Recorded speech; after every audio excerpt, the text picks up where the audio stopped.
Hello, my name is Wambuii, and the following is an Ashtanga yoga based intermediate series practice. I'm an Ashtanga practitioner in the lineage of Sri K. Pattabhi Jois, as taught by his grandson Sharat Jois in Mysore, India, and I've used the intermediate series sequence as I've learned in Mysore and made applicable modifications to suit my pregnant body. So you'll see some modifications of part of the intermediate series as far as I've learned from my teacher. Please, this is quite a vigorous practice, so only experienced yogis, experienced ashtangis should attempt these poses, especially some of the deeper back bending. And if you have any spreading in the abdominal muscles, it's not recommended to do deep back bending. So please do check with your doctor or healthcare provider before attempting any of these more extreme poses. Otherwise, if your pregnancy is healthy and normal and you feel well and you have existing practice, Ashtanga yoga preferably, but yoga in general, then please do enjoy watching and practicing with me. Thank you. So I'm here with Karolina, and in this video we'll be having a discussion about the practice as it unfolds. So please do enjoy, and be sure to check us out on the Ashtanga Yoga Half Primary for Beginners video. Yes, we are. So here I am, Karolina, with the lovely Wambuii Juguna. Is it the correct pronunciation of your last name? Perfect. So we were supposed to do a small interview about the Wambui's present or current pregnancy, but it did not really happen because I was too nervous. But here I am anyway, talking to you. Having a discussion. Yeah, so Wambuii has, today we recorded this fantastic pregnancy yoga demonstration. Yes. So I don't know what you want to call it. I'm calling it my Ashtanga-based pregnancy yoga, meaning I'm an Ashtanga practitioner first and foremost, and this is now my second pregnancy, so I've just sort of tailored the Ashtanga yoga practice to suit my individual needs as a pregnant yoga practitioner. So Ashtanga-based pregnancy yoga, we could call it. Yeah. So would you say that all women could do this sequence, like pregnant women? Or is it more for Ashtanga practitioners? What I did today, I would say it's mostly for experienced Ashtanga yoga practitioners, especially when we look at the second video that I go through part of the intermediate series. That's definitely for women who are comfortable and have had enough experience doing the intermediate series. But sun salutations, as you see, Surya Namaskara A and B, this is nice and can be done, I would say, by pretty much anyone. So what do you have to think about in this asana when you're performing the sun salutations? So what I think about here is, of course, reducing the effort needed when I go down into this chaturanga, the chatvari position. You saw I put my knees down on the floor. That makes it easier for me, and trying not to get too overheated. And it's good to start, instead of the feet together in samastitihi in the beginning, you can have the feet open to accommodate the big growing belly. So those are the things I think about. Really breathing deeply and allowing the body to warm up gently and gradually here. So you see I step with the feet open rather than the feet together as is usually done. So and I also reduce the number of sun salutations. Instead of doing the typical 5 Surya Namaskara A, I'll do, I think I did 4 today. So, and on days when I'm feeling less energetic, I'll even reduce down to 3. That's enough really to generate enough heat. So you were talking a little bit about reducing the heat in the body as well, but you are still doing the Ujjayi breathing. Yes. Ujjayi breathing is creating some heat. Yes, but I don't do it to the maximum capacity. Try to keep it soft and just moving with gentler intentions. And how far in your pregnancy are you at the moment? Yeah, so now I'm in week 30, so it's about, let's say, 7 months. I have about 2 more months to go before my expected due date. And you've been practicing the whole time? The first 3 months, the first trimester, I didn't practice. I was feeling very tired, and I didn't exactly have nausea, but I had the feeling of morning sickness. So I didn't have enough energy or feeling to practice.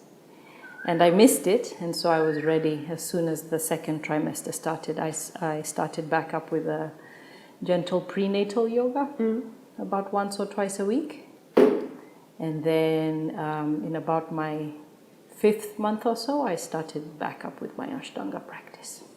So when you read certain books that are discussing pregnancy and Ashtanga yoga, it is said that during the first 3 months or the first trimester, you're not supposed to practice. Yes. What do you think about that? Yes, I mean, there's a very good book that I talked about in the introduction, Yoga Sadhana for Motherhood, written by Sharmila Desai and Anna Weiss.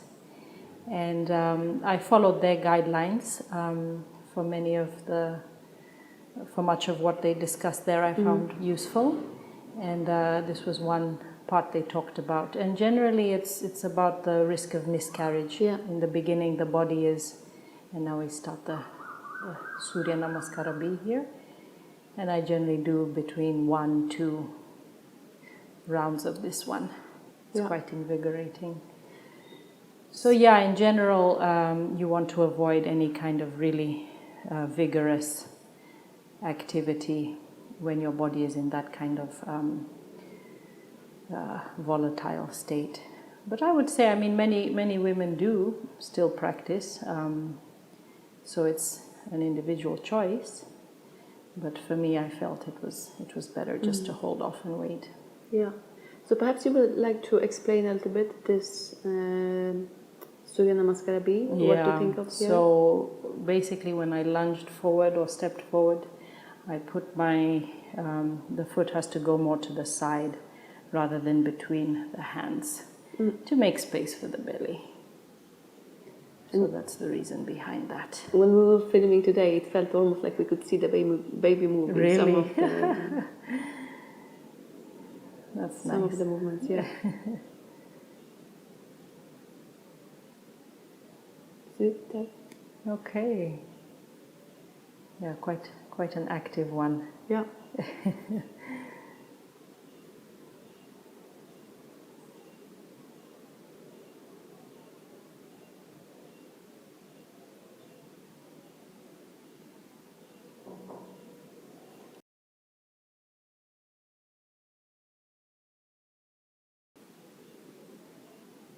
And also the same here, to widen the stance slightly, no? Yes. Just so the belly can have space.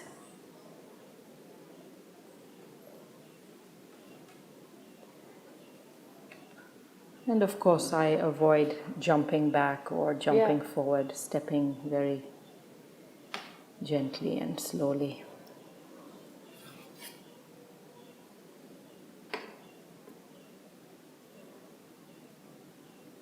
So you said this is your second pregnancy. This is my second. Yeah. So is there any difference? Big difference. In which way? So I don't know if I told you before, but I suffered from a miscarriage. The first time we were trying to conceive. So with my toddler Sesam, who's now going to be 3 next month, the first pregnancy, I took it very gently. I like to say, like I treated my pregnancy and my body like an egg. Yeah. So I was really very gentle, and I practiced a much softer version of Ashtanga yoga. than I'm doing now. For this one, I feel, it's funny, I feel even though my life is busier and, you know, I have an active home life, I feel like much more energy and much more feeling to kind of keep my Ashtanga yoga practice going in some way. So it's kind of interesting. Yeah. But this sort of practice to this degree of intensity that I did today, I can only do it maybe twice a week. And then I either take rest or I'll do some prenatal yoga, which is much more sort of passive and restorative in a way. And I'm planning when I go back home to Finland to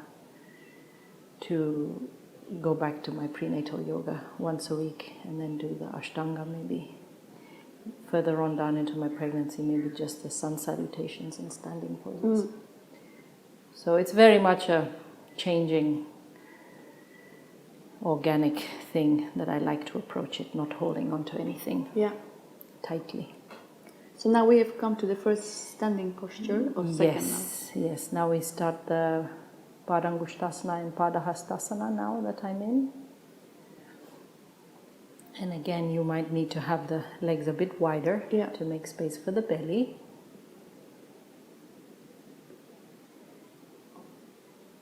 Moving on to Utthita Trikonasana. I like to use a block here, just because if I get a little bit more height, I can feel a nice opening in the side body, which is really quite necessary, I find, when you're carrying all this extra weight, to think about what's happening in the obliques and the side of the body. So this has been helping a lot, getting that extra space. So perhaps if you don't have a block at home, you could take some book or something. Yeah, instead. take a book. And of course, if it suits your body to do the more traditional holds, then absolutely. And would you say that some of the asanas you hold a little bit longer than 5 breaths? Or Yes.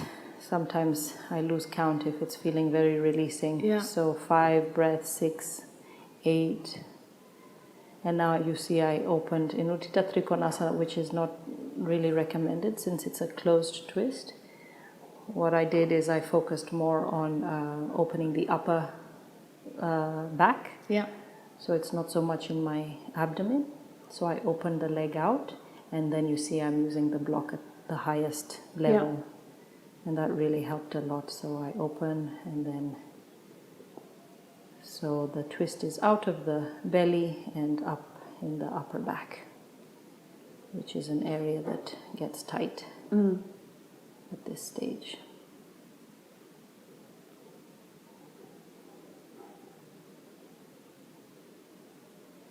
And then you just have to check for balance sometimes. Transitioning in and out of poses, you lose a little balance. Now Utthita Parshva Konasana with again the block.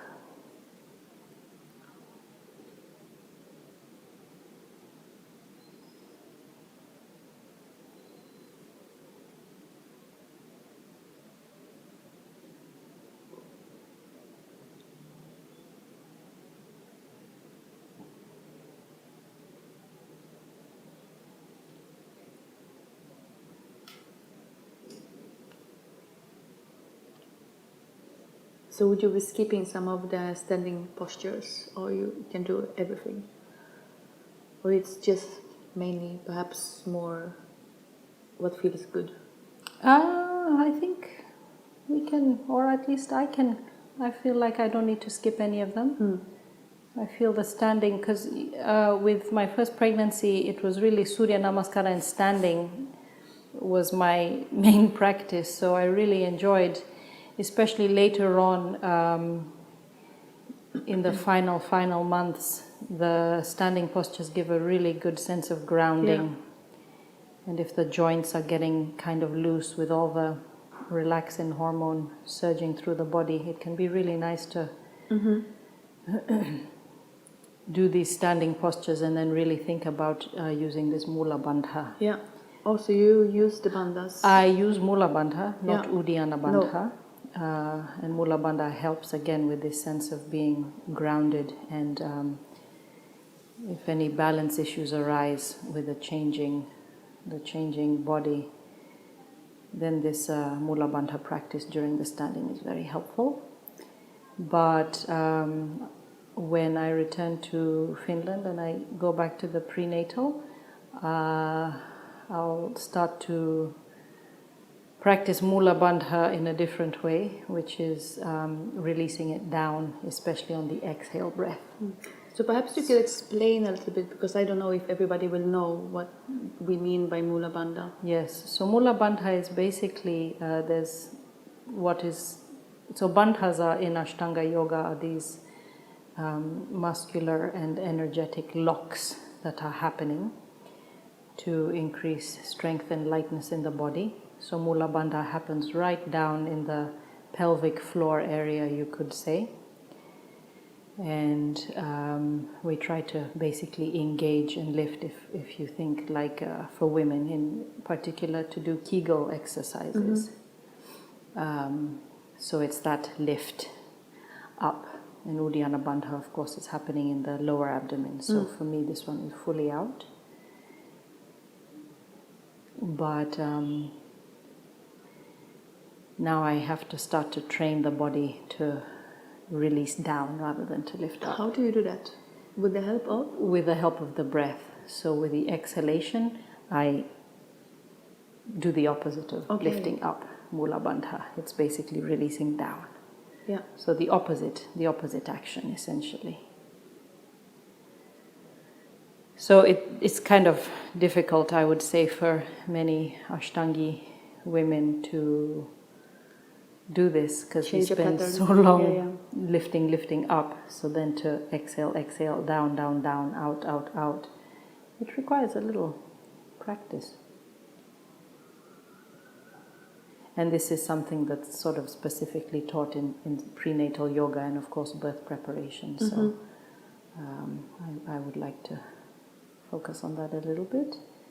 So here I am doing the wide-legged forward bends, Prasarita Padottanasana, A through D.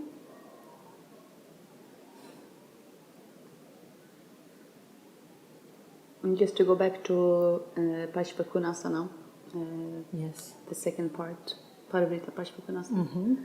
Also there you were trying to open up through the... Exactly, through the chest, leaving all the twist out of the belly, but still really working to get the benefits for the opening in the upper body. This was something I noticed we focused a lot on in prenatal yoga. Opening up the shoulders and the upper back. And it also continues with the postnatal yoga, with the breastfeeding. The upper back gets a bit crunched forward, so anything that opens the shoulders and the upper back is very beneficial. So here I am in Parshvottanasana, and I opened again the right leg, in this case out to the side, to make space for the belly. And I'll do the same for the left, again just always accommodating for this growing belly. And again, this is a nice one to do for those tight shoulders that pregnant women and mothers face.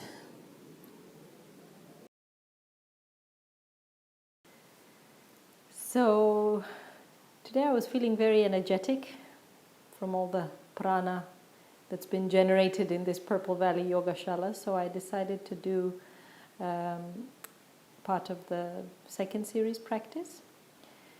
So after the standing sequence, the Parshvottanasana, I came into a squat modified twist position, which is, I suppose, somehow resembling Parshasana.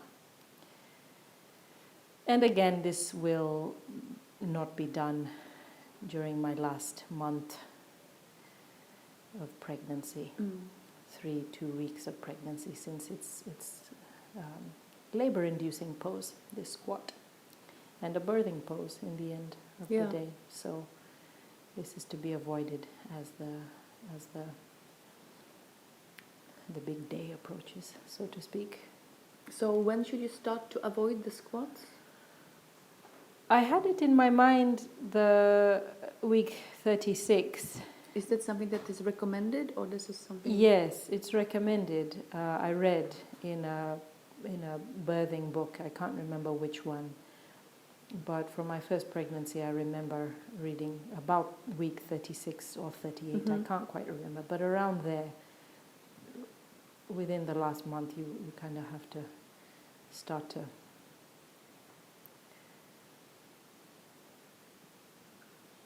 slow down on anything that might induce labor. So the squat is definitely one of those. I'll ask my prenatal yoga teacher in Helsinki and follow her advice. So then Kraunchasana following, just similar modifications really, not forward bending into the leg. And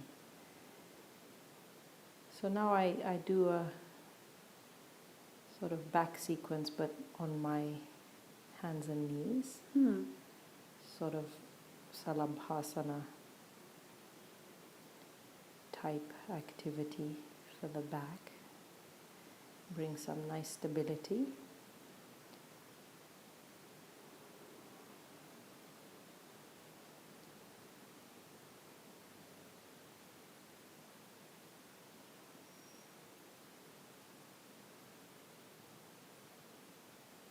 Looks easier than it actually is. No, I know this is actually very hard to do, even in case you're not expecting.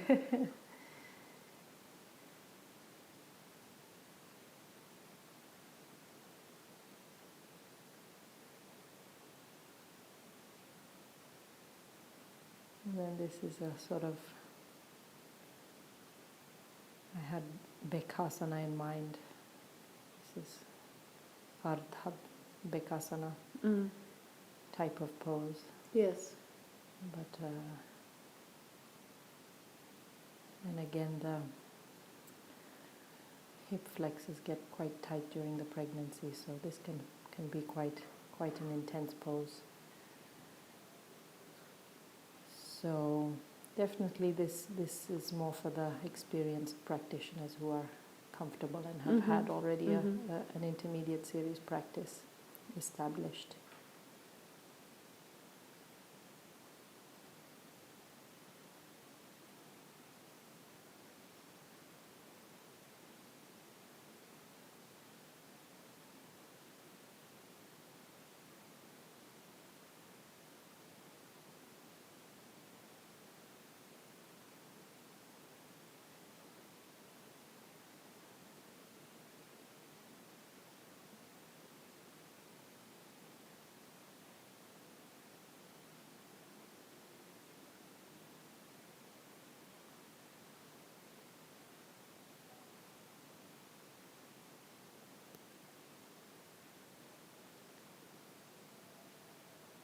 Now Dhanurasana type of pose. Definitely some stability and balance has to be there. Yes. And focus. Yeah.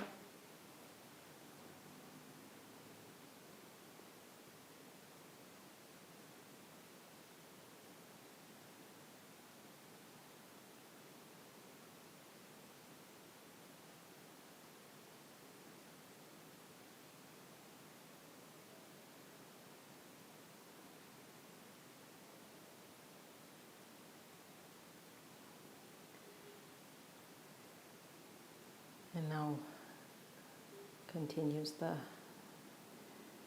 back bending, moving into progressively deeper back bends. Ustrasana. This can also be done by lifting the heels higher, so you're on the balls of your feet. That makes it a slightly lighter version, which is nice to do as well.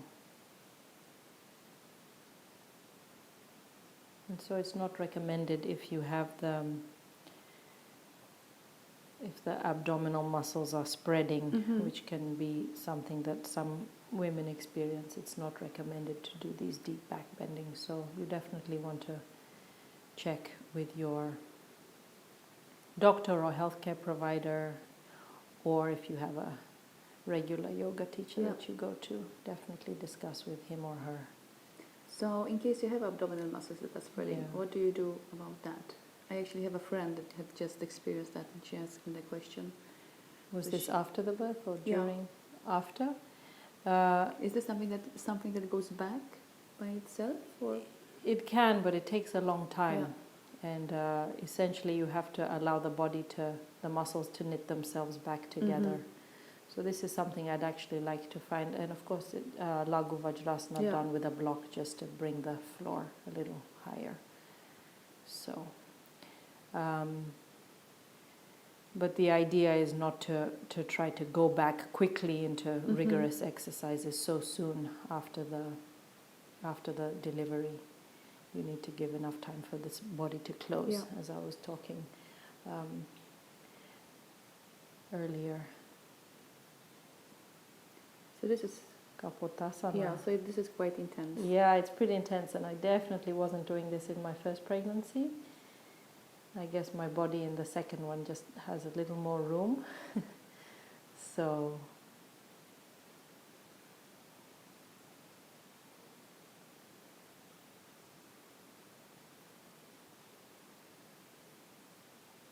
go straight for the heels. I missed this part, I was not there. one of the benefits of being pregnant is having some extra flexibility. So I'm enjoying it, but again, not trying to overuse it and exploit it in a way that will be damaging or unhelpful.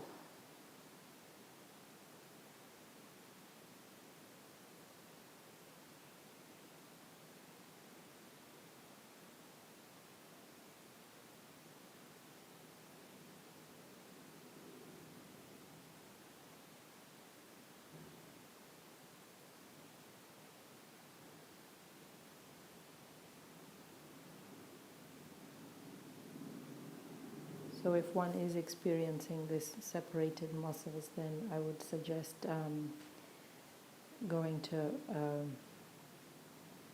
somebody who's specifically trained and able to speak to that specific issue. So, and then a Supta Vajrasana, just of course not taking hold of the toes.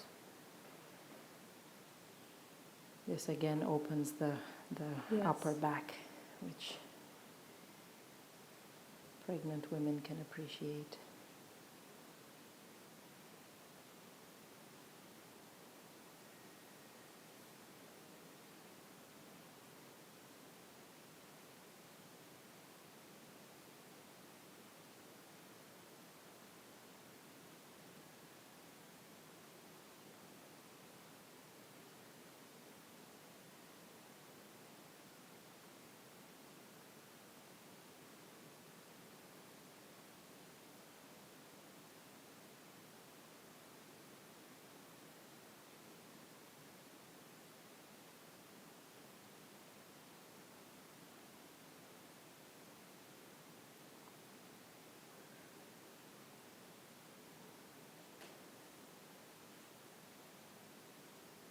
And now a very low, not really Bakasana, this is really Kakasana.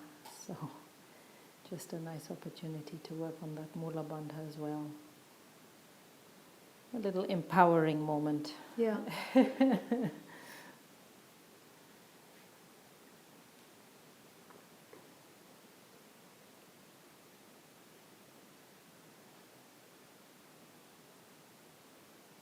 Then we go to the twists. Then we go to the twists. These are nice to do. Ardha Matsyan, Paradvajrasana. Open twist, so that supports the pregnancy nicely. And again, I eased on the jumping or the vinyasas between the right and the left side, the transitions, I'll say.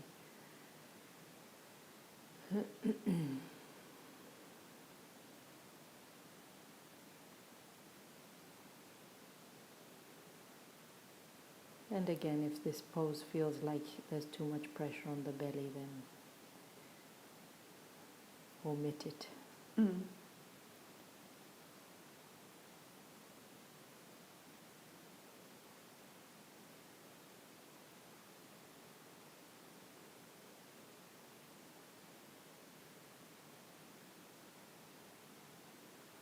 In a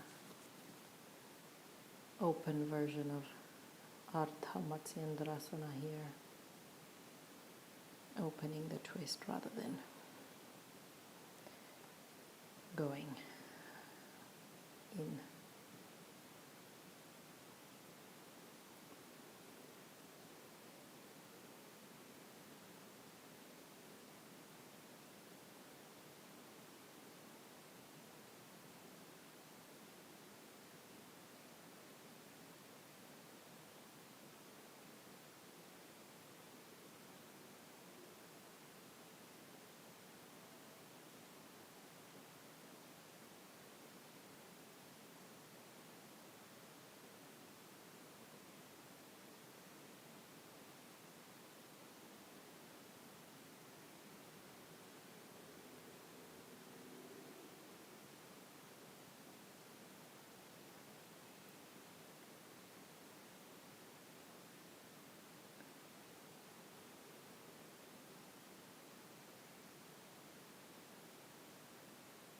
And getting some assistance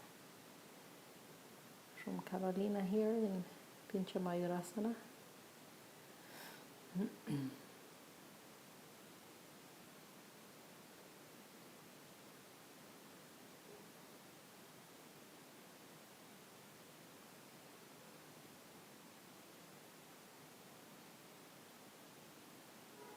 Using the block between the hands just for some added stability. Yes.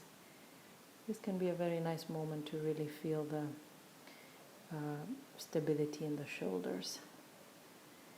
So again, Mula bandha and shoulder girdle strength, really trying to omit the central part of the body, which is very interesting. And perhaps also a slight relief for your legs. Yes. And being upside down inversions. Indeed. So now I do a sequence of backbending, progressing from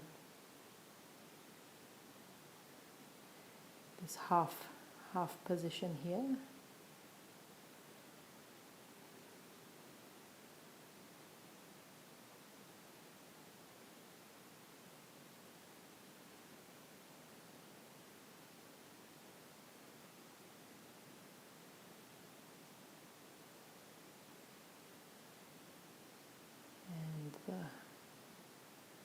Full Urdhva now.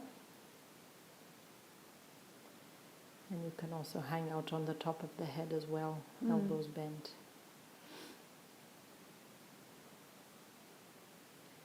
And again, these sort of poses are for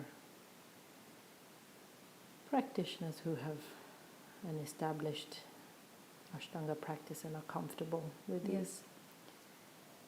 So now is not the time to be learning new postures.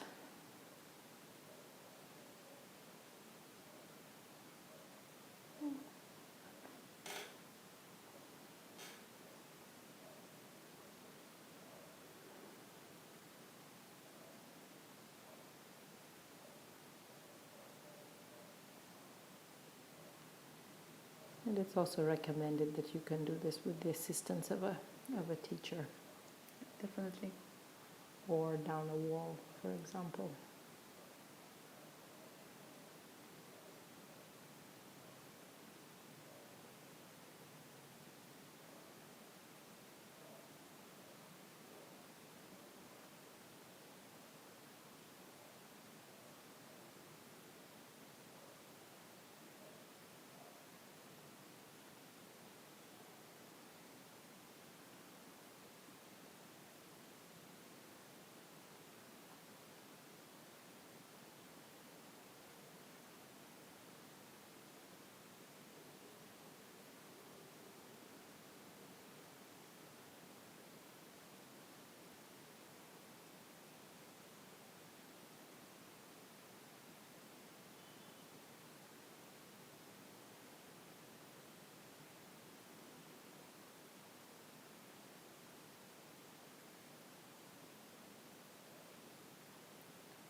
forward bend.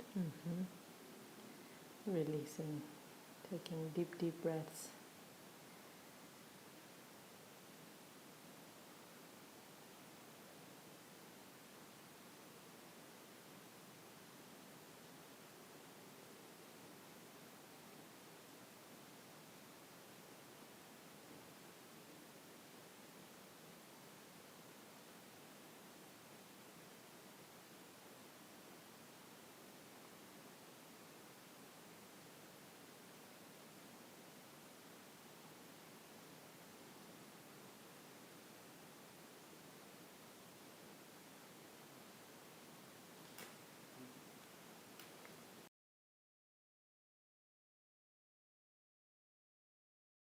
So prior your pregnancies, did you change your practice? For the first one, yes. For the second one, not so much.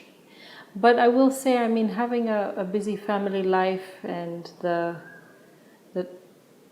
travel that we do, I mean, now we move to the finishing. Yes. I just did this modification for the shoulder stand, just putting the block under my hips and then the legs up. And you can also do this up against the wall. That feels really good. Yeah. So the opportunity, you know, with a busy teaching schedule and a busy family life, the opportunity for, you know, full power practice, it doesn't happen on a day-to-day basis. So I'm doing, I'd say, the asana practice of a householder. Yeah. So maybe life has just taken care of the intensity of my practice. But I think if you're trying to conceive, then you need to put the energies towards conceiving. Yeah. And that's, of course, the preparation for the pregnancy and family life and all that follows. So now I skipped all the inversions. Yeah. And this is kind of a modified Urdhva Padmasana, but not really.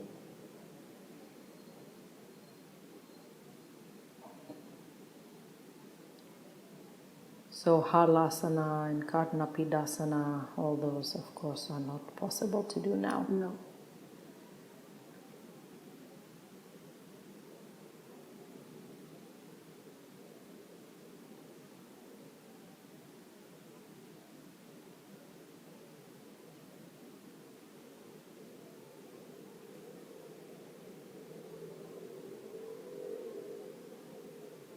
And then this is the quote-unquote Pindasana version. I'm not really pulling in to squeeze the belly here, just accommodating.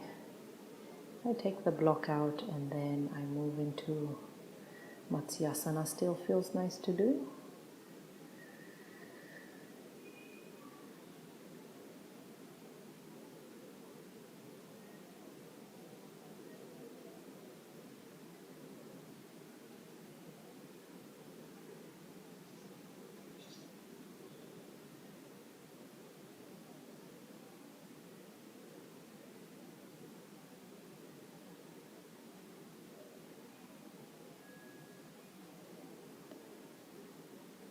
And then to transition, I roll over to the side and come up. So you don't want to jackknife your way up. Puts too much pressure on the abdomen.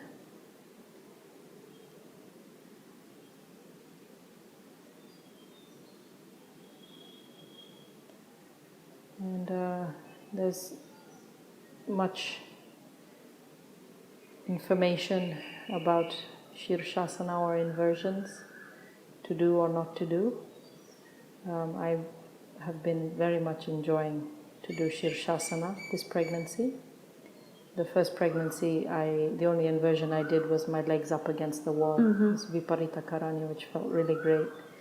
But for this one, I've been enjoying to do it. So perhaps not as long as Joanne Darby was doing it.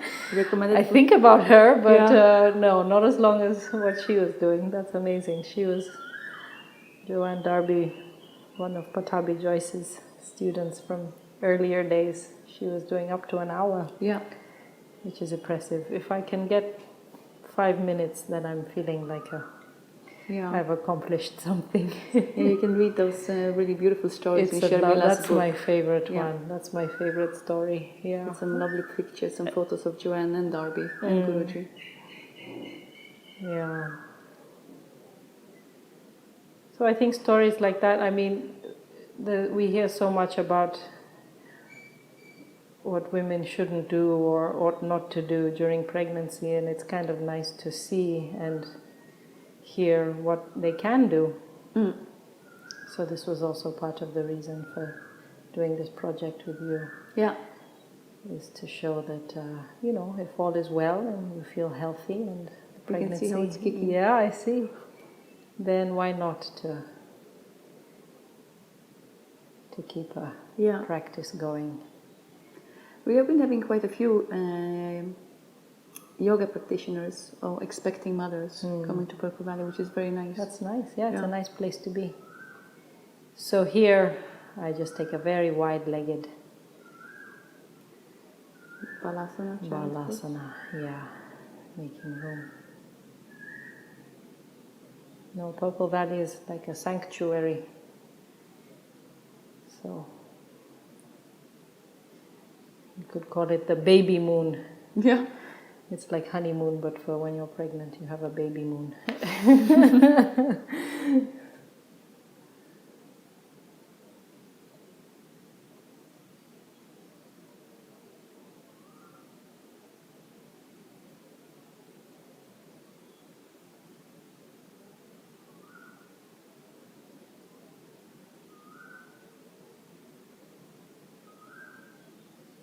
So now we are going towards there.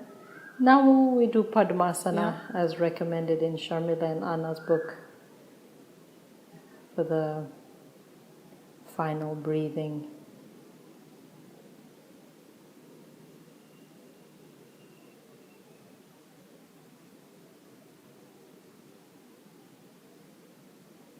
And here I was really trying to just lengthen and extend my breath.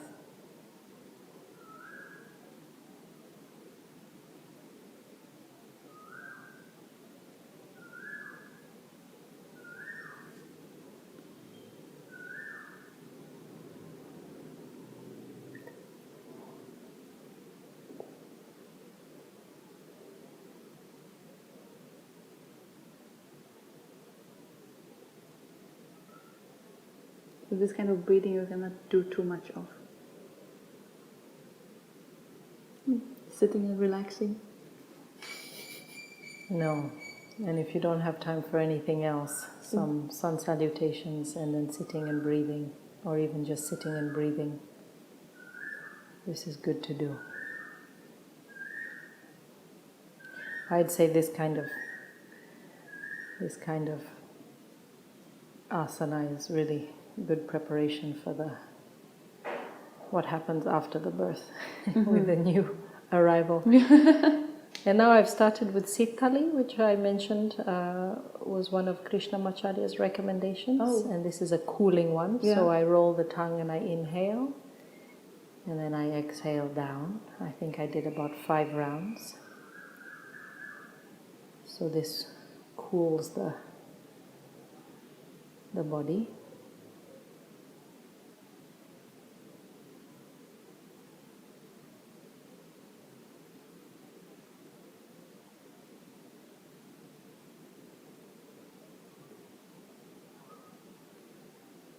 So in case you cannot roll the tongue, that's a very good question here, and here you can just inhale through kind of closed teeth, as I'm doing right now here. So you can do like that. So just lightly press the teeth together, very lightly, not adding tension in the jaw, but just enough that you can make a sort of a sound.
And now, time to take rest. So it's recommended right about now, actually, in week 30, to lie on the side, the left side. And the idea is really make yourself as comfortable as possible, so it can feel nice to put a block or bolster underneath. And if you're earlier in your pregnancy, you can have a nice bolster under the knees and still be on your back, and that's okay. But it's really what feels comfortable for you. Now for me, the side is the position that I have to take. So, and then be sure to give yourself plenty of rest. Yeah.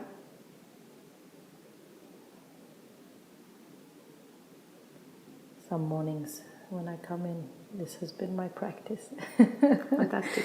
You know, you don't have the to nicest ones with a blanket. A nice blanket over. The candles are there. It's beautiful. Yeah. You don't have to be pregnant to have this as a practice. No, you most certainly don't. No.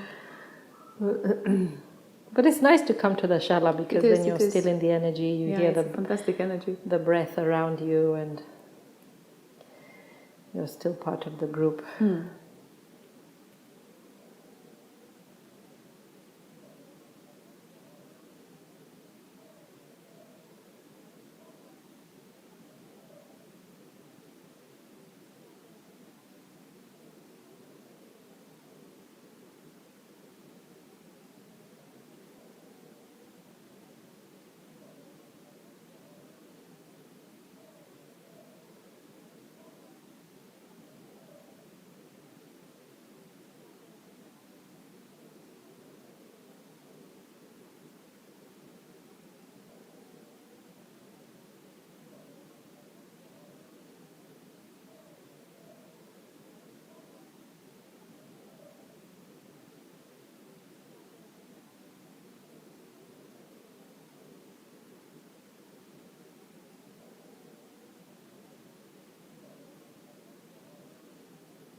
So here's an option for relaxation. If you have the equipment, you can kind of set up this nice bolster, and this is Supta Baddha Konasana. You can also just have the knees bent or touch the knees in. It's really whatever feels nice for your body. This one feels very soothing. So you can also rest here. And if you're in a colder climate, having a blanket over feels fantastic. I did this a lot actually in the beginning months. And it's also possible to put a little bit of support under your knees. Yes, as well. Yeah, you could put, if you have the blocks and stuff, you can bolsters. Really making this a restorative position. And stay in it for a long time. As long as you have time for.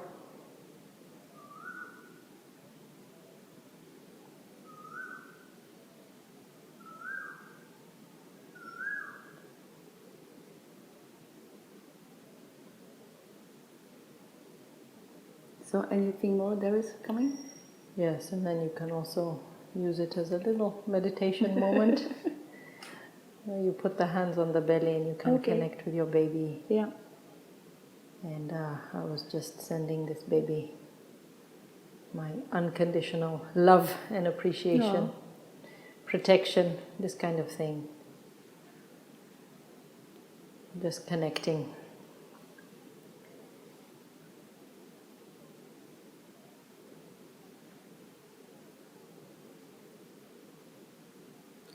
So that's beautiful. It's a blessing. Yeah.